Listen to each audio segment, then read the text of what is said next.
আমরা ঈমান আল্লাহর উপরে বিশ্বাস করলাম, ফেরেশতার প্রতি বিশ্বাস করলাম, তার কিতাবের প্রতি বিশ্বাস করলাম, রাসূলের উপরে বিশ্বাস করলাম এবং পরকালের উপরে বিশ্বাস করলাম, আমরা ঈমানদার হয়ে গেলাম। তার মানে এটা নয় ঈমানদার হচ্ছে আপনি যখন কর্ম দ্বারা দিয়ে বুঝাবেন তাহলে হচ্ছে আপনি ঈমানদার।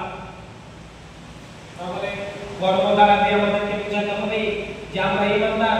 আল্লাহ তাআলা ফরমায়েন ইন্নাল্লাযীনা আমানু ওয়া আমিলুস সালিহাত, নিশ্চয়ই যারা ঈমান এনেছে ওয়া আমিলুস সালিহাত, তারা সৎ কাজ করেছে, তাদের যারা সৎ কাজ করেছে তাদের জন্য আল্লাহ তাআলা পুরস্কার রেখেছে কি লাহুম জান্নাতুন তাজরি মিন তাহতিহাল আনহার, তাদের জন্য জান্নাত তলদেশে রয়েছে এবং জান্নাতে একটা নহর রয়েছে তাদের জন্য, কারা যারা ঈমান আনার পরে পরে সৎ আমল করেছে।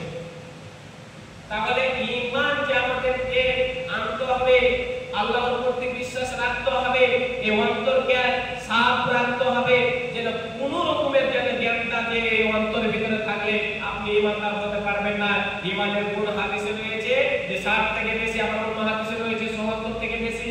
তাহলে এতটি ঈমানের একটি অংশ রয়েছে যে ঈমান দ্বারা দিয়ে মানুষ পরিচালিত হবে। আমি বিশ্বাস করলাম আমি ঈমানদার, এখন এটা নয়, আপনাকে কর্ম দ্বারা দিয়ে বোঝাতে হবে যে আমি প্রকৃত ঈমানদার।